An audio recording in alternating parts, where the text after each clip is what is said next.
Hola a todas las personas que nos siguen en este canal. Vamos a darle continuación a la lectura de este libro, El 12º Planeta, escrito por Zecharia Sitchin.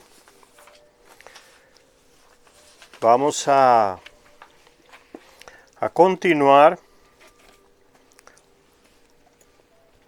Dice, en la actualidad hay un acuerdo generalizado en que los cimientos de la civilización griega se pusieron en la isla de Creta, donde floreció la cultura minoica desde alrededor del 2700 a.C. hasta el 1400 a.C. Entre los mitos y las leyendas minoicos destaca por su importancia el mito del Minotauro. Este ser, medio hombre, medio toro, era hijo de Pasífae, la esposa del rey Minos, y de un toro. Zecharia Sitchin cuestiona estas cosas y dice que eso no es... Siempre cuestiona a los expertos que dicen que eso es mitología. Pero la hija dice que es hijo de una mujer y de un toro. Habría que pensar ahí mejor en manipulación genética, inseminación genética, o también puede ser en una experiencia, un experimento genético, porque aparecen muchos esqueletos de mitad hombre, mitad animal. Eso es fruto de una manipulación genética. Ya en el libro perdido de Enki que leímos, vimos cómo Enki, haciendo experimentos, buscando ese trabajador primitivo, creó diferentes tipos de criaturas, porque él estaba mezclando genes de animales y seres, y salieron muchos tipos de criaturas, y las menciona. Aves con genes humanos, peces con genes humanos. Entonces lo del toro, mitad hombre, mitad toro, aquel otro, mitad caballo, mitad hombre, el centauro, habría que pensar en manipulación genética, que ya se hacía. Los Anunnaki la hacían.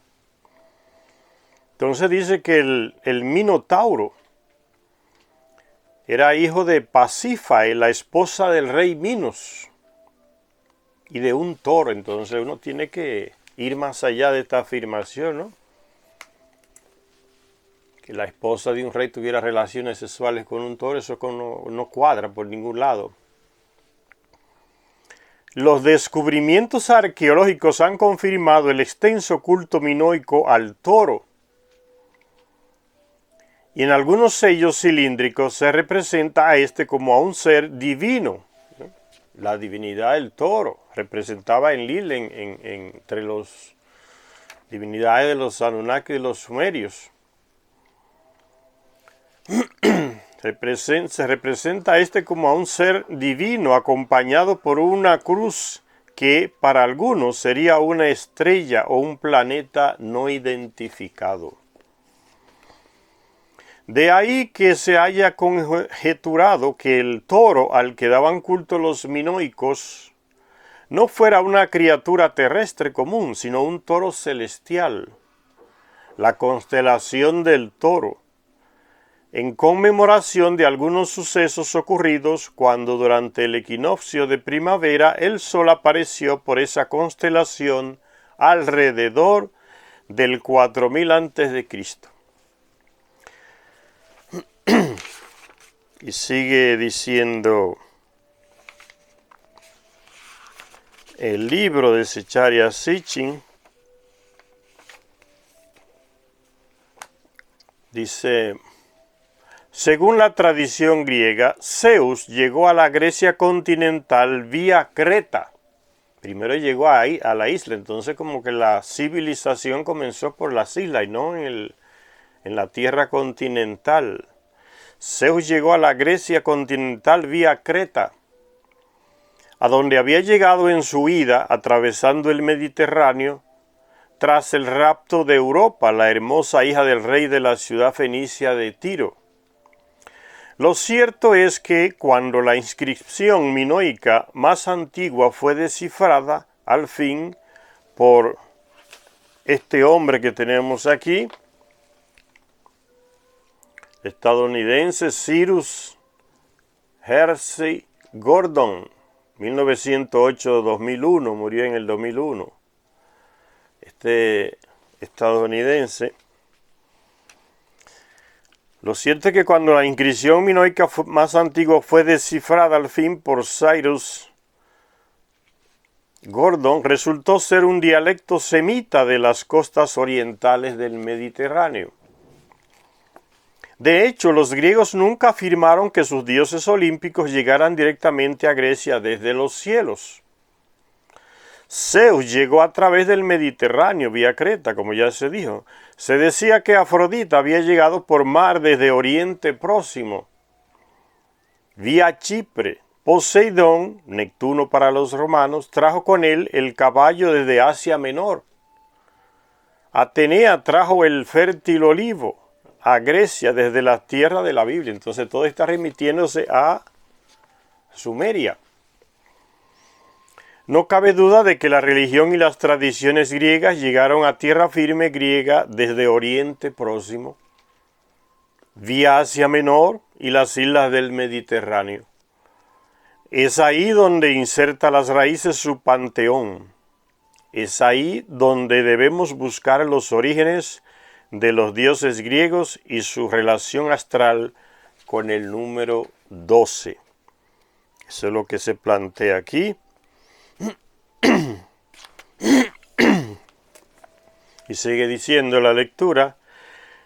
Pasamos ahora a ver, vimos lo de los griegos, ahora vamos al hinduismo. En la India. El hinduismo, la antigua religión de la India, considera los Vedas, estos escritos antiguos de la India, escritos sagrados, como dicen, composiciones e himnos, fórmulas sacrificales y otros dichos pertenecientes a los dioses, dice. Son los mismos Anunnaki, los llamados dioses, como escrituras sagradas de origen no humano. Los mismos dioses los escribieron, dice la tradición hindú, en la era que precedió a la presente. Pero con el paso del tiempo, un número cada vez mayor de los 100.000 versos originales que iba pasando por transmisión oral, de generación en generación, se fue perdiendo y confundiendo. Al final, un sabio escribió los versos que quedaban, dividiéndolos en 4 libros y confiándoselos a 4 de sus discípulos principales, para que preservara un Veda cada uno. Cuando durante el siglo XIX se empezaron a descifrar y a comprender las lenguas muertas y a establecer conexiones entre ellas, los estudiosos se dieron cuenta de que los Vedas estaban escritos en un antiquísimo idioma indoeuropeo. Eso dicen los estudiosos europeos, no olviden ese detalle. Dicen que los Vedas estaban escritos en un antiguo idioma indoeuropeo, predecesor de la lengua raíz india. No dicen cuál es esa lengua, porque los europeos no cuentan con América como algo antiguo, fuente, porque para ellos América es lo nuevo. Esa es la idea que tienen en la cabeza los europeos, antropólogos, estudiosos, historiadores. Entonces, cuando no saben una cosa, ¿de dónde sale? Y dice, bueno, eso no se sabe, porque no es indoeuropeo, no es de Europa, no salió de Europa o de Medio Oriente. Entonces, ya, después de ahí ya no hay más nada para ellos, esos estudiosos europeos. Entonces dicen, no saben cuál sería ese idioma que dicen ellos que era indoeuropeo, predecesor de la lengua raíz india. No saben cuál era el idioma, pero aún así no sabiendo dicen que era indoeuropeo. Fíjense el capricho de esos señores que se creen como el centro del mundo, los arqueólogos e investigadores indoeuropeos. No era indoeuropeo, no era de Oriente Próximo, entonces ya no hay más salida. Ellos simplemente no saben. Ahora, esta mujer investigadora, que ya les hablé de ella, Ruth Amarilis Rodríguez Sotomayor, ecuatoriana, hace muchos años residente en España, investigadora, Ruth Amarilis Sotomayor, pueden buscarla sus vídeos están en YouTube, es muy interesantísimo, lo pueden copiar esos vídeos y guardarlos para un estudio antropológico diferente de la visión europea. Es de las pocas latinoamericanas que ha profundizado sobre esta historia antigua de la humanidad, sus orígenes, pero ya lo hace desde otro punto de vista, no confiando en esos métodos del carbono 14 y otros que inventaron los alemanes, o sea, por el que seguían los europeos, y que método que se adecuó a las órdenes de la Inquisición europea a la hora de colocarle fecha a los descubrimientos arqueológicos, todo que se adapte a lo que decía la Inquisición. Los descubrimientos no pueden ir más allá de nuestra cultura europea. Entonces eso está condicionado. Ruth, como otros investigadores, procura otros métodos de descubrir la edad de las cosas, de los descubrimientos arqueológicos. Un método distinto que nace aquí en Latinoamérica. Ella es una de las precursoras. Siguiendo la escritura, que los jeroglíficos, las pictografías que se encuentran, son un método distinto de investigación. Y eso ha hecho esa mujer y otros aquí en Latinoamérica, a veces son anónimos, han hecho un gran, inmenso aporte a la arqueología latinoamericana, solo que los europeos no la toman en cuenta. Entonces ese idioma que ellos no saben cuál es, que precedió al idioma de los Vedas, o sea, al sánscrito clásico sería ese idioma. Ellos no saben y entonces dicen que es indoeuropeo. Ahí no saben y dicen que es indoeuropeo. Fíjense el capricho de esta gente. Ahora, Ruth Amarilis dice que ese idioma nació ahí en Tiwanaku. De ahí surgieron y se expandieron por el mundo diferentes tipos de razas, blancas, negras, que se fueron hasta la India, China, Oriente Medio, o Medio Oriente, Oriente Próximo, como dicen. Y que ese idioma que estos expertos, estudiosos europeos dicen que no saben cuál es el idioma Runasimi, uno de los idiomas que surgió de una de las razas que migraron desde el Tiwanaku en Bolivia. Son los mayas que salen de ahí y crean, y es el origen en Tiwanaku, según las investigaciones de Amarilis y de otros antropólogos latinoamericanos. De ahí salen esos idiomas, pero como los europeos no cuentan con Latinoamérica, dicen, eso tenía que ser algún idioma indoeuropeo, pero no sabemos cuál era. El Runasimi, dice Amarilis, de los mayas que salieron de Tiwanaku y se fueron hasta la India, la China y esos lugares por ahí, Asia, Europa. Sigue diciendo, ese sería el idioma raíz del idioma en que están escritos los Vedas, el sánscrito. Entonces ese Runasimi sería el sánscrito clásico, antiguo, que los europeos no cuentan con él porque nace en Latinoamérica. Dice, antiquísimo idioma indoeuropeo, dicen, predecesor de la lengua raíz india, el sánscrito, pero también del griego, el latín y otras lenguas europeas. ¿qué europeo va a aceptar que el Runasimi, como lo descubre Amaryllis, Ruth Amaryllis, va a ser la madre de esas lenguas antiquísimas, del latín, del griego y de otras lenguas indoeuropeas? Ellos no aceptan ese punto de partida en Latinoamérica. Dice, los dioses contaban los Vedas, estos escritos de la India, eran todos miembros de una gran, pero no necesariamente pacífica familia. Igual que los Anunnaki, no tenían nada de pacífico, entre ellos se mataban y hacían guerras.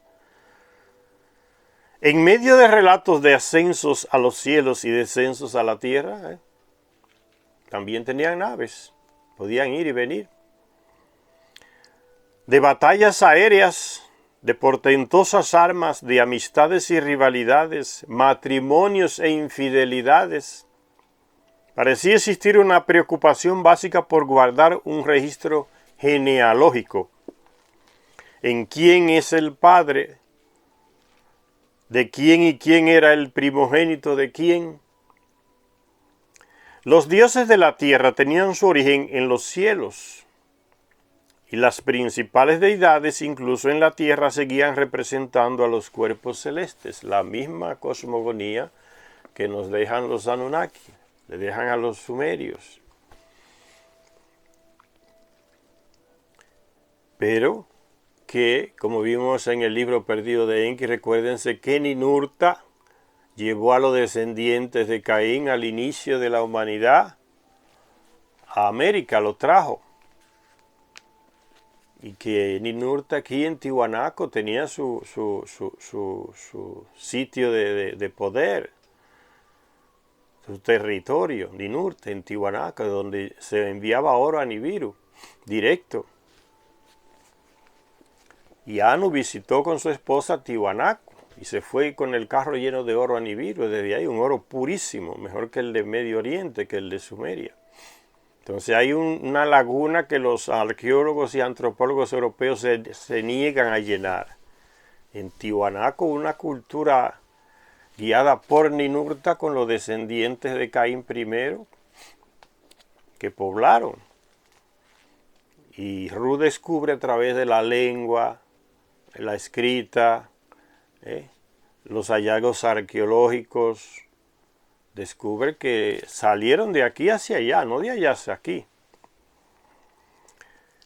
Dice, en épocas primitivas, los rishis, los antiguos fluentes, significa, fluyeron celestialmente poseídos de unos poderes irresistibles. Estamos en la India ahora, pasamos de Grecia ahora en la India. Dice, de ellos siete fueron los grandes progenitores, los dioses Rahu, o demonio, y Ketu, desconectado, formaban una vez un único cuerpo celestial que intentaba unirse a los dioses sin permiso. Pero el dios de la tormenta lanzó su arma flamígera contra él, partiéndole en dos trozos. Rahu, la cabeza del dragón que atraviesa sin cesar los cielos en busca de venganza, y Ketu, la cola del dragón. Maricia, ascendiente de la dinastía solar, dio a luz a Kashyapa, aquel que es el trono. Dinastía solar, eso lo descubre Amaryllis también. Ruth Amaryllis descubre los rastros de la dinastía solar que también se originó en Tiwanaku. Ruth Amaryllis Rodríguez Sotomayor, ecuatoriana residente en España, descubre los rastros de esta dinastía solar. Eran hombres. Dio a luz a Kashyapa, aquel que es el trono. Los Vedas le describen como a alguien bastante prolífico, pero la sucesión dinástica solo prosiguió a través de sus 10 hijos con Prithivi, o Madre Celestial. Como cabeza de la dinastía Kasyapa era también el jefe de los devas, los brillantes. Como cabeza de la dinastía, Kasyapa era también el jefe de los devas, o sea, los brillantes, y llevaba el título de Yauspitar, padre brillante. Junto con su consorte y sus 10 hijos, la familia divina componía los 12 aditas, dioses que estaban asignados a un signo del zodíaco y a un cuerpo celeste cada uno. Todo remite a Sumeria. Número 12, los 12 principales dioses, igual pasa por los griegos. El cuerpo celeste de Kasyapa era la estrella brillante. Pritijivi representaba la tierra. Después estaban los dioses cuyos homólogos celestes eran el Sol, la Luna, Marte, Mercurio, Júpiter, Venus y Saturno. Los Anunnaki que se adjudicaron el nombre de a cada uno de los principales se le adjudicó un planeta. Dice, con el tiempo el liderazgo del panteón de 12 pasó a Varuna, el dios de las extensiones celestiales. Varuna era omnipresente y omnisciente. Uno de los himnos que se le entonan a él se lee casi como un salmo bíblico y dice así: Él es el que hace brillar al sol en los cielos, y los vientos que soplan son su aliento. Él ha ahuecado las cuencas de los ríos, y estos fluyen por su mandato. Él ha hecho las profundidades de los mares. Su reinado también llegó más tarde a un fin. Indra, el dios que mató al dragón celestial, reclamó el trono después de matar a su padre. Él era el nuevo señor de los cielos y dios de las tormentas. El rayo y el trueno eran sus armas, y tenía como epíteto el de señor de los ejércitos. Ese epíteto se lo dan a Yahvé en la Biblia también, el dios de los ejércitos, que era aquel guerrero. Las guerras de Yahvé, aquel libro que se menciona en la Biblia, le da el mismo epíteto a la Biblia también, al Yahvé de la Biblia, señor de los ejércitos. Se lo dan también a Indra en la India, señor de los ejércitos. Sin embargo, tuvo que compartir su dominio con sus 2 hermanos. Uno era Vivashat, que fue el progenitor de Manu, el primer hombre. El otro era Agni, encendedor, significa, el que trajo el fuego a la tierra desde los cielos para que la humanidad pudiera usarlo industrialmente. Las similitudes entre los panteones védico y griego son obvias, dice Zecharia Sitchin.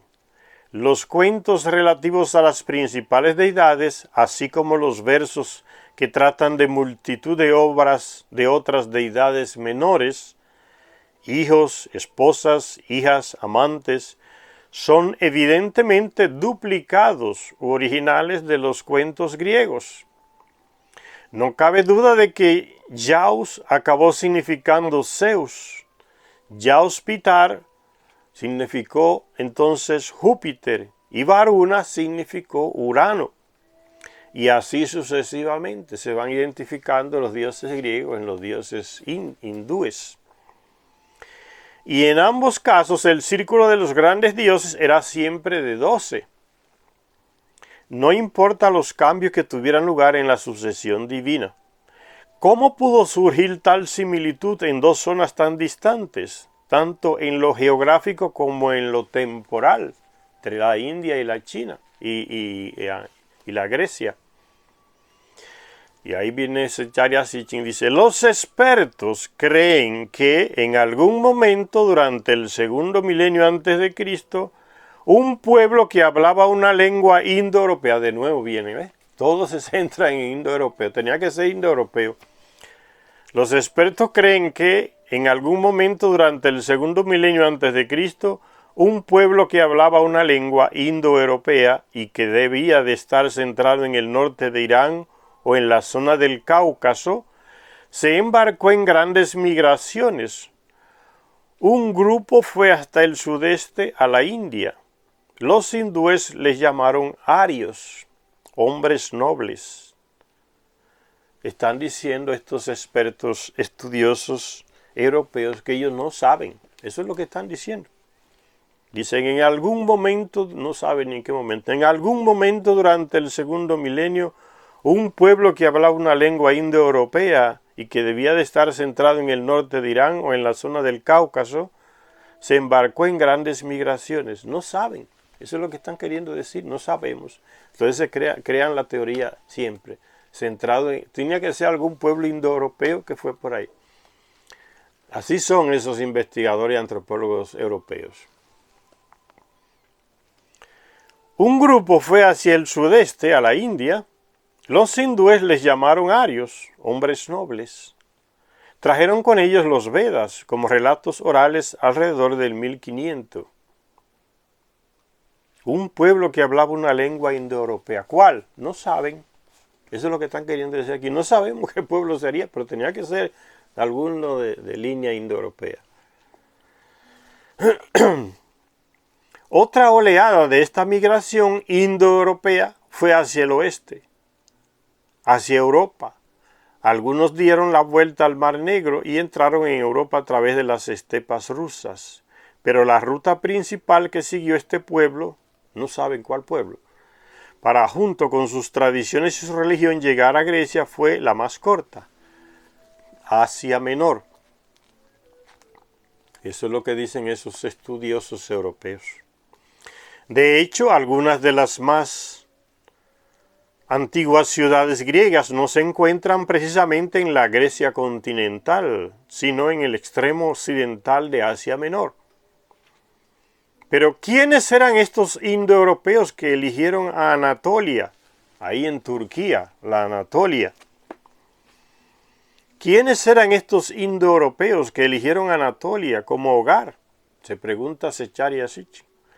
Poco hay en el conocimiento occidental que pueda arrojar luz sobre este asunto. No saben nada los conocedores occidentales. Eso es lo que está diciendo Zecharia Sitchin.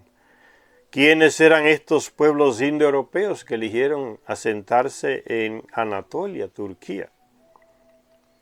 Poco hay en el conocimiento occidental que pueda arrojar luz sobre este asunto. Poco o nada. No saben. Una vez más, nos viene entonces en ayuda a solucionar este problema esta mujer. Sale a aclarar la ignorancia de los europeos, de los estudiosos europeos. Ella sale a aclarar esto. ¿Quién era ese pueblo? Ella sabe, lo investigó.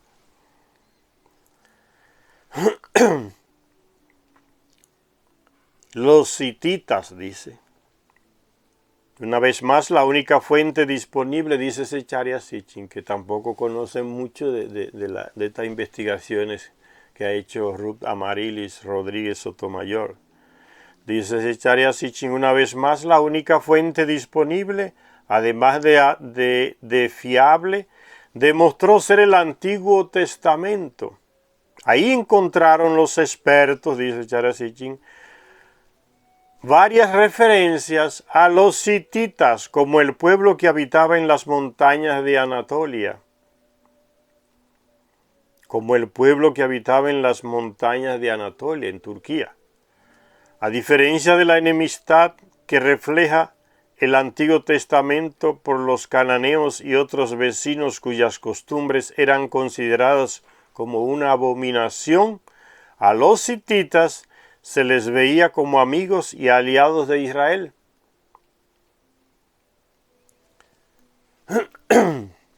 Dice esta mujer en sus investigaciones que ha hecho, Ruth, dice que desde Tiwanaku salió la primera raza blanca, de tantas salieron razas negras y blancas desde Tiwanaku a poblar el mundo. Barcos y a pie en otros medios de transporte. Dice que una de esas razas blancas se fue a Medio Oriente. La raza Huara era blanca y pobló de los Tupí Huaras. Se fue a Asia Menor y llegó a Anatolia. Eso lo descubrió Ruth. Y Secharia dicen, ¿quiénes eran estos indoeuropeos que eligieron Anatolia como hogar? Poco hay en el conocimiento occidental que pueda arrojar luz sobre este asunto, dice Secharia Sitchin. Y esa luz la arroja Ruth Amaryllis Sotomayor. Salieron de Tiwanaku, los Huara, la raza Huara, raza blanca de los Tupí Huara. Se fueron a Asia Menor, en Anatolia. Allá se llamaron los hititas.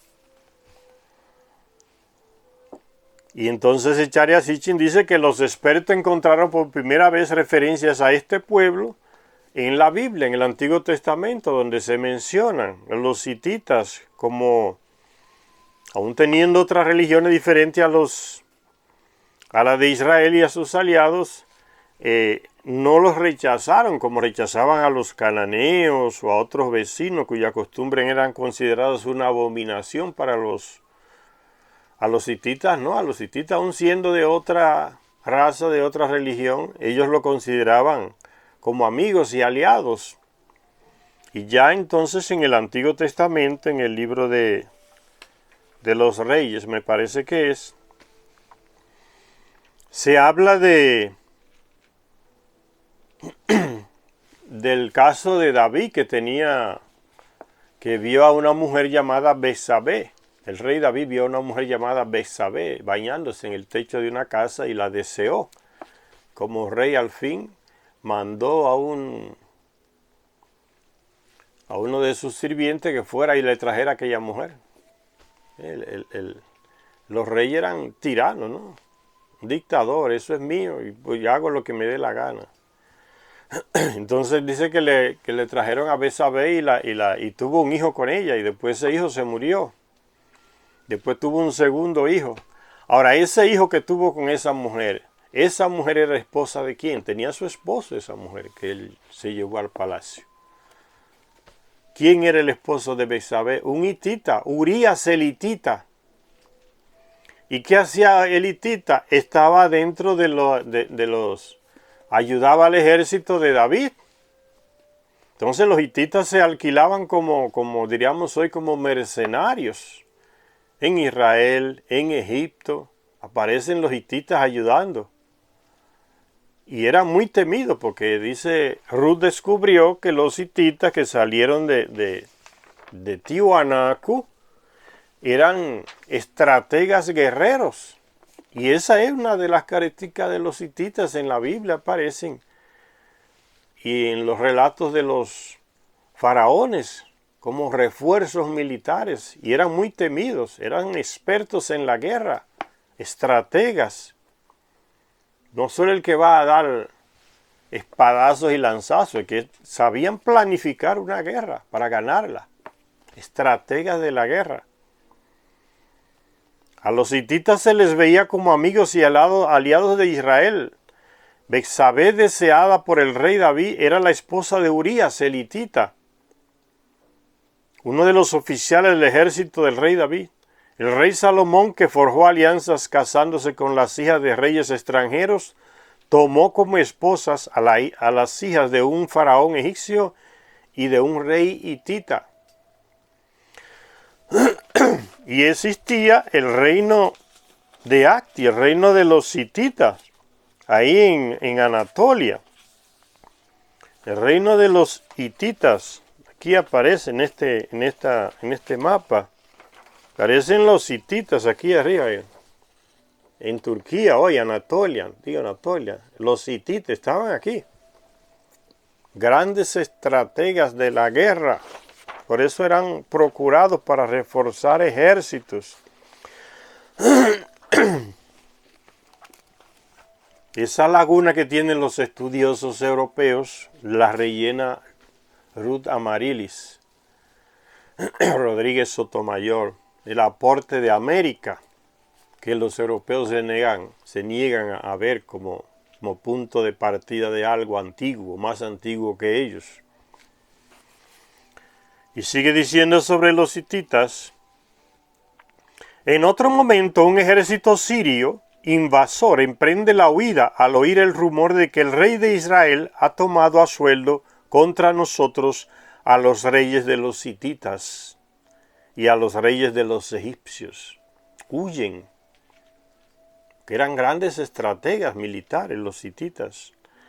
Estas breves alusiones a los hititas revelan la alta estima en la que se tenían entre otros pueblos de la zona las habilidades militares de aquellos. Pero ¿de dónde eran los hititas que se establecieron en Anatolia? Esa respuesta no la dan los estudiosos europeos, no la da Zecharia Sitchin, que también es europeo. La da esta mujer, Ruth Amaryllis, y no solamente ella, la da este hombre italiano-brasileiro, Gabriele Annunzio Baraldi, que escribe un libro, descubrió la escritura de los hititas, las pictografías hititas, y escribió un libro. Este aquí, los hititas americanos, fíjense. Gabriel Baraldi nació en Italia y se radicó en Brasil. Se dedicó a eso, a la investigación antropológica. Descubrió aquí en Brasil, en el norte de Brasil, las pictografías hititas. Las comparó, aprendió el guaraní y con el guaraní consiguió leer las pictografías hititas descubiertas aquí en el nordeste de Brasil. Fíjense, esta piedra tiene los rasgos hititas. Él la llama la piedra de Ingá, un municipio de Paraíba en el nordeste de Brasil. La piedra Ingá tiene las pictografías hititas. Y este hombre es el que va allá y dice, son las mismas del guaraní. Con el guaraní yo conseguí leer estas pictografías hititas. Salieron de aquí.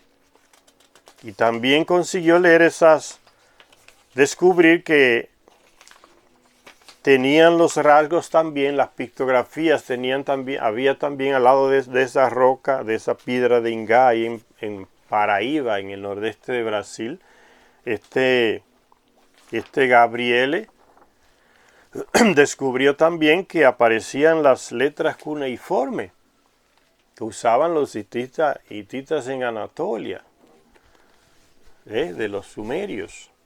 Y Ruth Amaryllis dice que los hititas son una rama que salió de Tiwanaku y se fue allá al Medio Oriente, se instalaron en Anatolia. Y eso lo descubre no con carbono 14, lo descubre con las escrituras, los objetos, las pictografías, siguiendo una huella más cierta, más segura. El mismo lenguaje, las mismas palabras.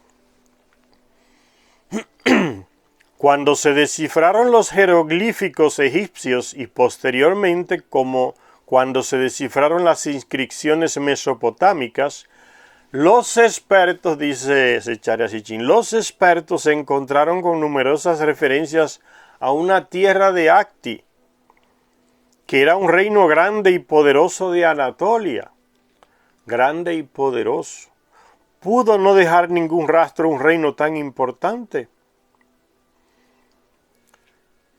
Entonces dice que cuando escudándose en las claves proporcionadas por los textos egipcios y mesopotámicos, los estudiosos, dice Zecharia Sitchin, se embarcaron en una serie de excavaciones en antiguos lugares de las regiones montañosas de Anatolia. Y sus esfuerzos tuvieron recompensa. Encontraron ciudades, palacios, tesoros reales, tumbas reales, templos, objetos religiosos, herramientas, armas y objetos artísticos de los hititas. Pero por encima de todo se encontraron con muchas inscripciones tanto en escritura pictográfica como en cuneiforme. Los hititas bíblicos habían cobrado vida, escrituras, pictografías con inscripciones también en cuneiforme, que son las mismas que se encontraron en el nordeste de Brasil. Esta piedra Ingá famosa. Son los jeroglíficos, pictografías de los hititas. Parecen igual que como la descubrieron estos europeos allá en Anatolia. La raza Huara que emigró de Tiwanaku. Tiwanaku, el dominio de Ninurta. El dominio de Ninurta. No olviden esos detalles, que una cosa, por eso yo digo que Amarilis también, con Amarilis se complementa Zecharia Sitchin. Lo que vemos en esta mujer complementa y va más allá de lo que dice Zecharia Sitchin y estos estudiosos y expertos europeos. Les rellena las lagunas que ellos tienen. Cuando no saben, dice, tuvo que ser algún pueblo indoeuropeo, algún idioma indoeuropeo, y todos los entran allá. Como no cuentan con América, entonces no van más allá, por ignorancia. Esta mujer se lo demuestra, a nivel lingüístico, que es un método más profundo que el carbono. A nivel lingüístico, pictográfico, de tecnología se lo demuestra. Vean a esta mujer, compren los libros de ella, todavía está viva, ya viejita. Ruth Amarilis Rodríguez Sotomayor, que ella menciona a otros latinoamericanos que han aportado mucho y siguen en el silencio, como ella también. Los gobiernos se niegan a financiarles los libros, a promoverles los libros, los institutos, los ministerios de cultura de los países latinoamericanos ni se importan con esas cosas, los bloquean muchas veces. Los aportes nuestros los bloquean. Tienen miedo los europeos de que les digan, no, es que ustedes salieron de aquí de América, no fueron ustedes que nos descubrieron a nosotros, ¿no? Ustedes salieron de aquí, de Tiwanaku. Eso es lo que le da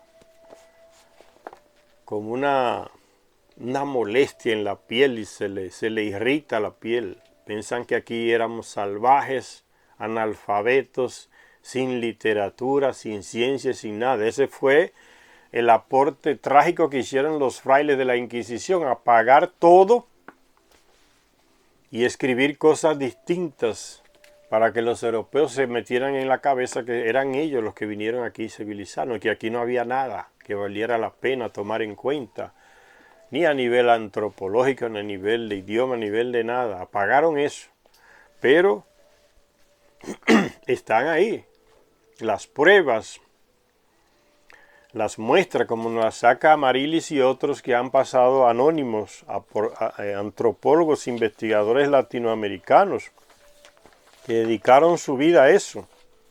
Y consiguen ese libro, cómprense, los hititas americanos, de aquí salieron.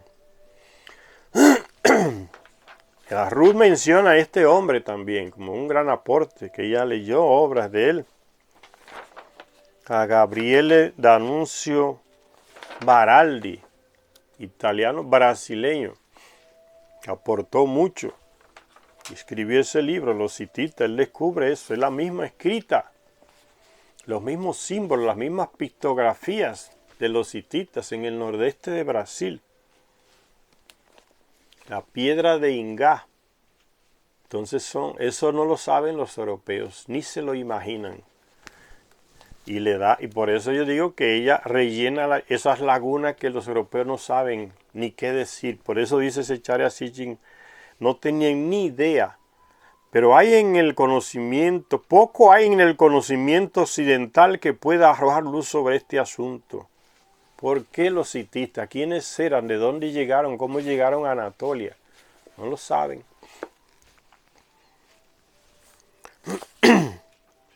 Dice que los estudiosos comenzaron entonces a desenterrar trabajos arqueológicos ahí en Anatolia. Descubrieron que realmente El reino de los hititas existía ahí. Los hititas existían en Anatolia ahí. Aquí están los hititas. Y que era un gran reino. Fue un reino poderoso. Encima de todo se encontraron con muchas inscripciones tanto en escritura pictográfica, ¿ve? Son las mismas pictografías que están en la piedra de Ingá, en el nordeste de Brasil, en el municipio de Ingá, estado de Paraíba, la piedra de Ingá, la misma pictografía de los hititas y símbolos. Por ejemplo, este símbolo aquí de los hititas que nos menciona Zecharia Sitchin en el libro, aquí este símbolo de los hititas. Ya aparece en la piedra de Ingá y estos otros aquí debajo también. Otros símbolos están en la piedra de Ingá. En esta piedra aquí están diseñados también las mismas pictografías, exactamente las mismas. Por eso este hombre puede leer las pictografías de los hititas leyendo el guaraní.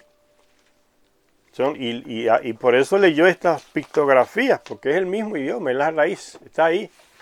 Salieron de aquí hacia allá, expandieron por Europa, por Asia Menor, como dice Ruy, fueron hasta Anatolia, llegaban, poblaron ahí. Sigue diciendo, entonces nos dice esa Ruth Amarilis que los hititas de la raza tupí, o de la raza tupí-huara, una raza de los huara de Tiwanaku, después del diluvio se extendieron por Asia Menor, por Europa y por África también. Eran grandes estrategas de la guerra, grandes viajantes, navegantes, y por dinero reforzaban otros ejércitos en Oriente. Ahí está el caso de Israel. El rey Salomón contrató, y el rey David contrataba hititas, los faraones contrataban los militares hititas por pago, ¿no? Como le decimos hoy, mercenarios.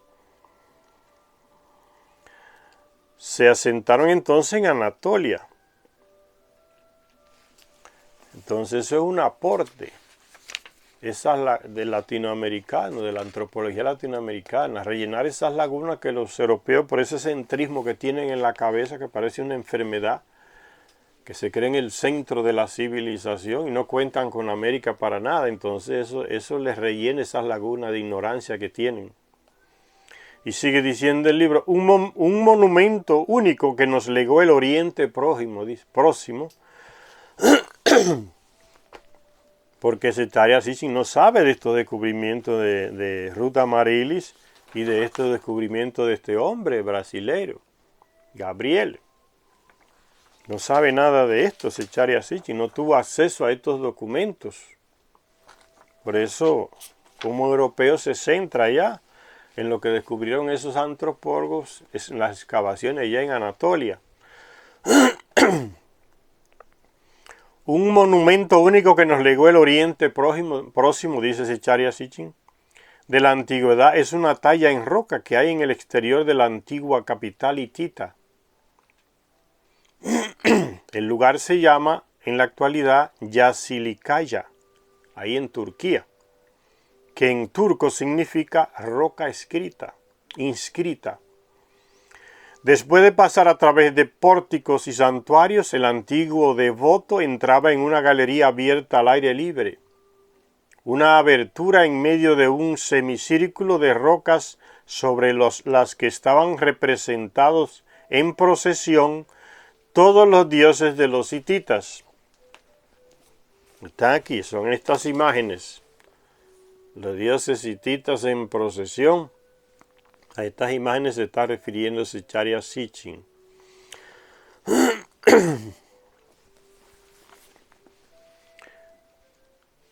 Marchando desde la izquierda hay un largo desfile de deidades, principalmente masculinas, organizado claramente en compañías de 12. Sigue la cuestión del número 12. En el extremo izquierdo, es decir, al final de este asombroso desfile, hay 12 deidades que parecen idénticas y que portan todas la misma arma. En el grupo de 12 que hay en la mitad, algunas deidades parecen más viejas, otras llevan diversas armas, y hay 2 que están señaladas por un símbolo divino. Aquí en esta línea aquí, los símbolos divinos ahí están encima. Son los símbolos del planeta Nibiru. Por acá estos símbolos aquí encima. El tercer grupo de 12, el de delante, está claramente constituido por las deidades masculinas y femeninas más importantes. Sus armas y emblemas son más variados. 4 tienen el divino símbolo celestial por encima de ellos. El divino símbolo celestial, el símbolo de Nibiru, el cielo, el Nibiru. Los Anunnaki, señores, son ellos. 2 tienen alas. La imagen para decir que podían ir y venir por el espacio, podían volar. En este grupo también, o sea, tienen naves, no alas, como los pájaros, se refiere a naves. En este grupo también hay participantes no divinos y 2 toros que sostienen un globo, y el rey de los hititas que lleva un casquete y que está de pie debajo del emblema del disco alado. Es esta línea aquí.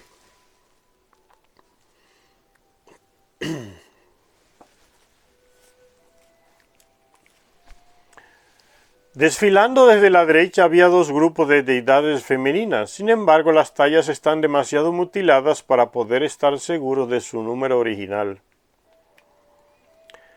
Lo más probable es que no nos equivoquemos al suponer que ellas también formaban 2 compañías de 12.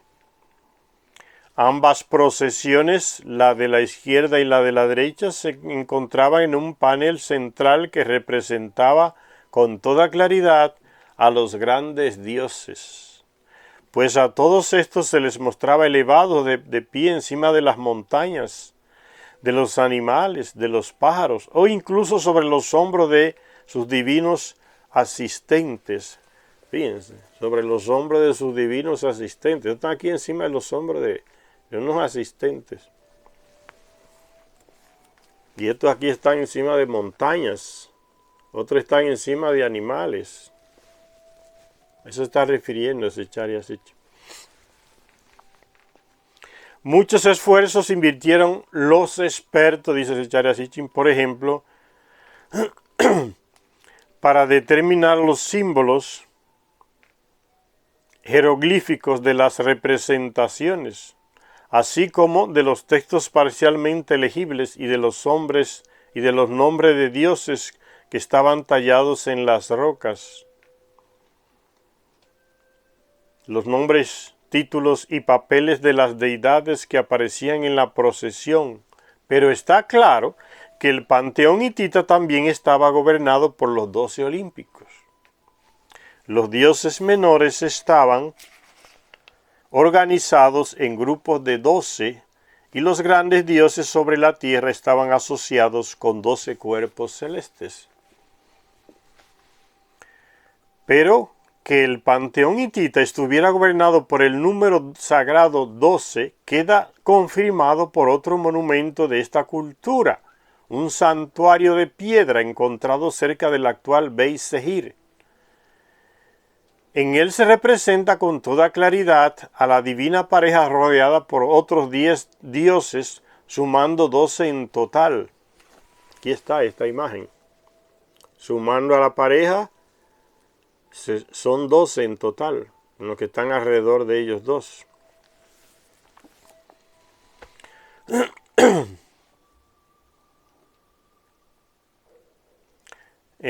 Los descubrimientos arqueológicos demuestran concluyentemente que los hititas adoraban a dioses que eran del cielo y de la tierra,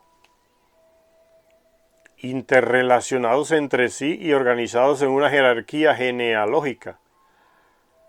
Unos eran grandes dioses de antaño, que eran originariamente de los cielos.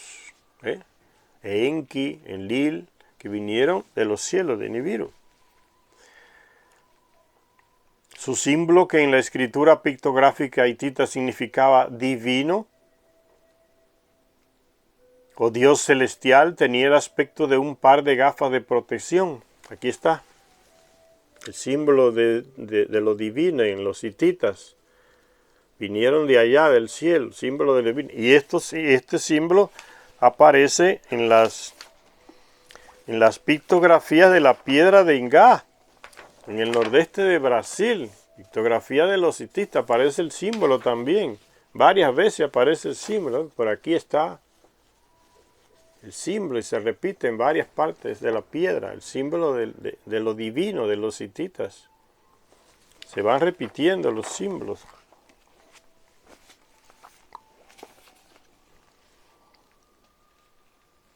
Y dice, y solía aparecer sobre sellos redondos como parte de un objeto parecido a un cohete. Aquí está, parecido a un cohete. Estos símbolos también aparecen en la piedra de Ingá, en Brasil. Y ya les mostré.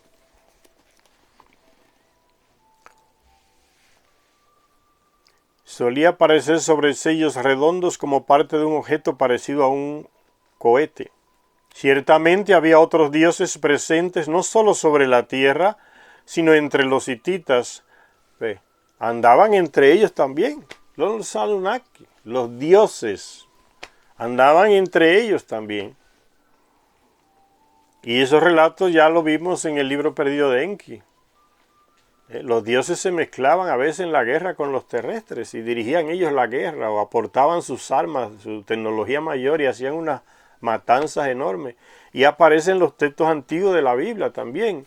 El ángel del Señor mató a no sé a cuánto, un ejército entero. Aparece en la Biblia, en los relatos, en las luchas que tuvo Josué. Los dioses, los Anunnakis actuando con su tecnología para matar a cientos y cientos de terrestres, ejércitos enteros. Lo destruían. Entonces participaban, se escondían, pero también a veces participaban con los terrestres, sobre todo en la guerra.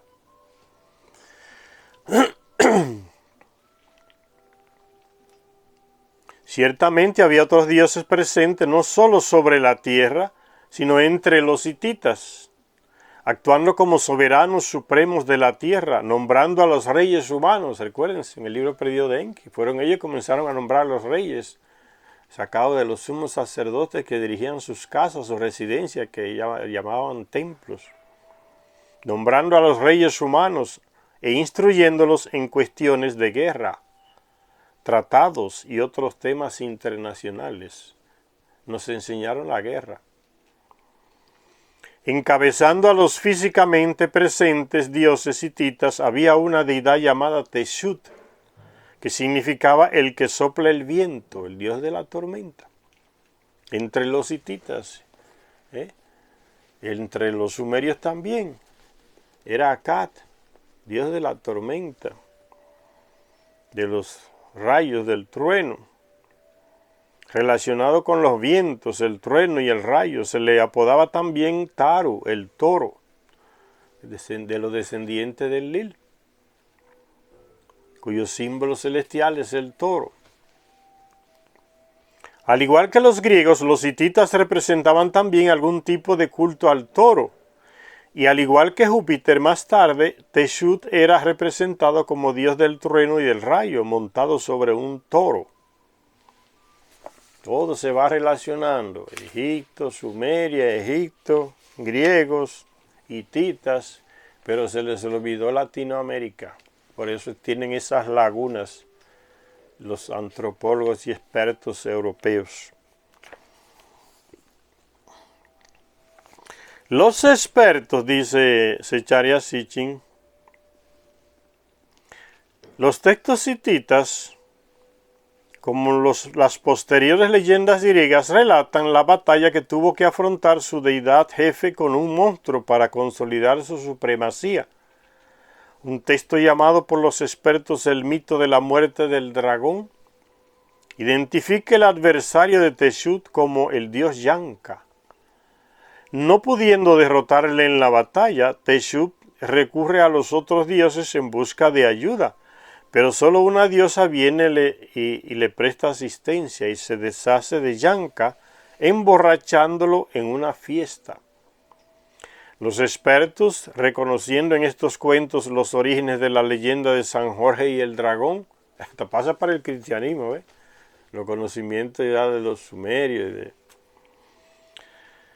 Pero lo cierto es que Yanka significa serpiente, y que los pueblos de la antigüedad representaban al dios malo de este modo, como la serpiente, como se puede ver en el bajorrelieve de los hititas. Aparece la serpiente aquí en el bajorrelieve. ¿Por qué el dios malo como serpiente? Porque lo que escriben entonces los textos son los seguidores de Enlil, que veían a Elki, que tenía el símbolo de la serpiente, como su opositor, como su oponente. La guerra entre los enlilitas y los enkiitas. Y al hijo de Enki también se le llamó la serpiente maligna, Marduk. Entonces una lucha de clanes desde que llegaron a la tierra, los enlilitas y los enkiitas. Entonces, dependiendo quién es el que escriba el texto, aparecerá la serpiente como el demonio, como el malo, y los enlilitas como los buenos de la película. Como ya dijimos, Zeus también combatió no con un dragón, sino con un dios serpiente. Como mostraremos más adelante, a estas antiguas tradiciones sobre la lucha entre un dios de los vientos y una deidad serpentina, que tiene forma de serpiente, se les atribuía un profundo significado.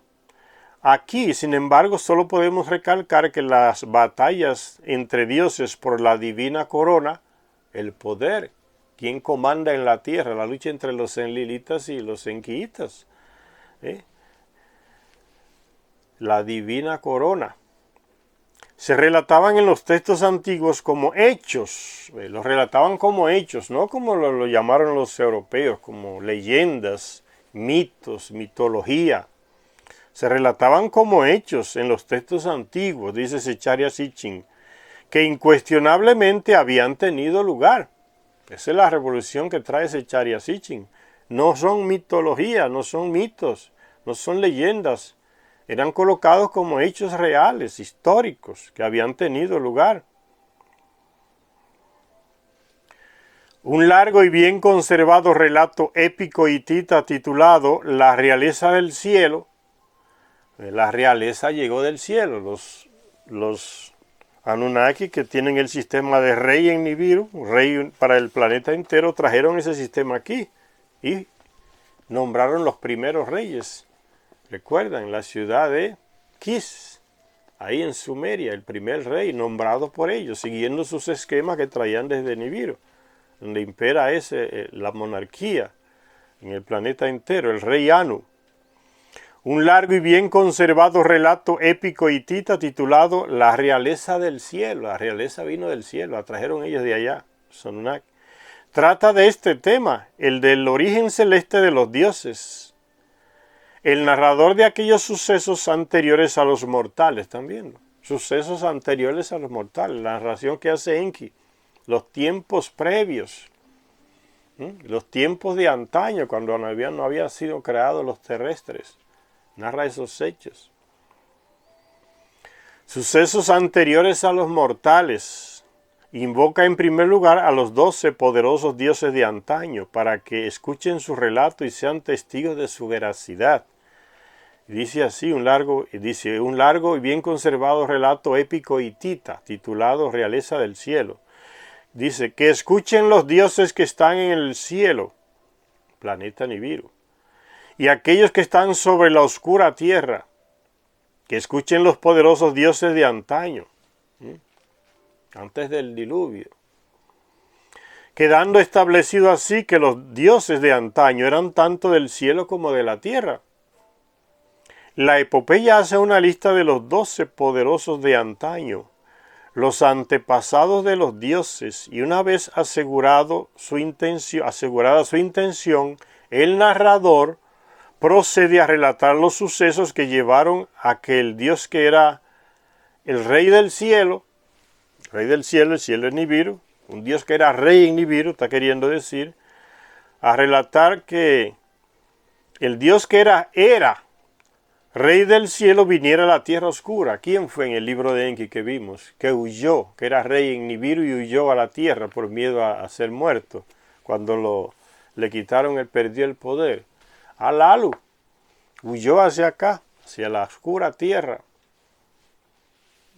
Eso dice en el libro perdido de Enki, por eso se lo leímos primero. Vean cómo una cosa se enlaza con la otra. Por eso le dije, los libros de Secharia Sitchin se enlazan uno con otro. Por eso hay que leerlos todos para uno entenderlos todos. Y dice ese relato, antes en los días antiguos Alalu era rey del cielo. Alalu, uno de los reyes de Nibiru, el que huyó hacia acá. Que Anu le dio el golpe de estado en una lucha física que tuvieron en plaza pública, desnudos los dos, y Alalu perdió y vino hacia acá, al planeta del oro. Antes, en los días antiguos, Alalu era rey del cielo.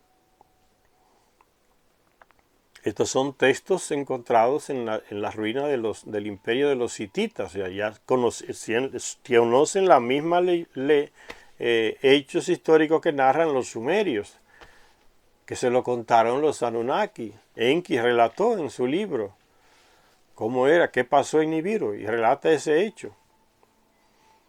Antes, en los días antiguos, Alalu era rey del cielo. Él, Alalu, estaba sentado en el trono. El poderoso Anu, el primero entre los dioses, el primero entre los príncipes era Anu, antes de tomar el trono de las manos de Alalu.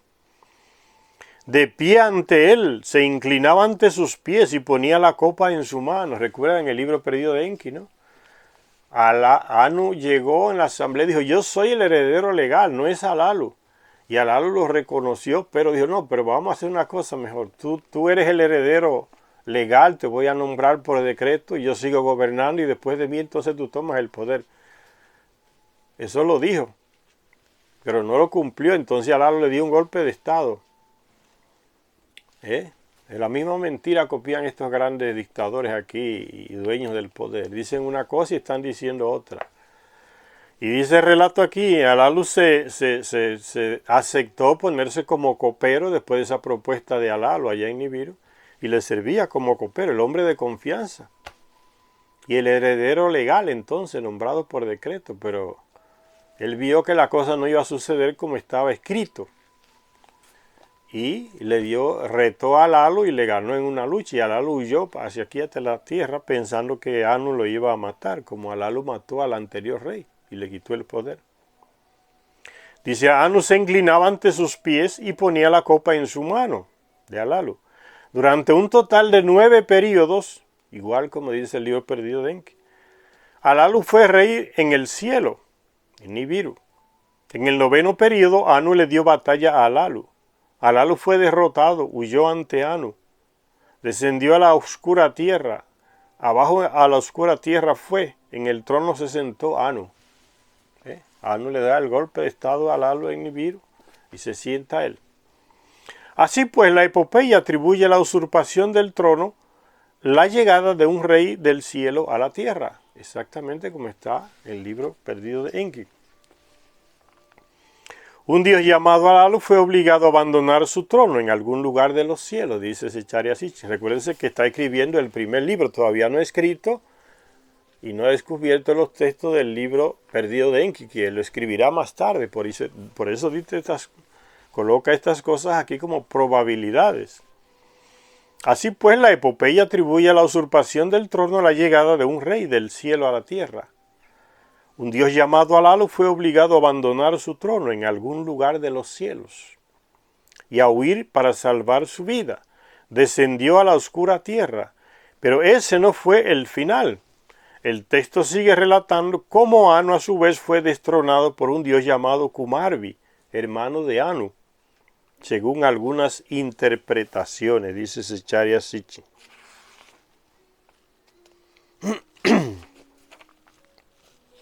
Vamos a parar por aquí, señores, y después continuamos con esta lectura, esta entrega, y gracias a todos los que nos siguen en este canal. Después seguimos profundizando sobre este tema.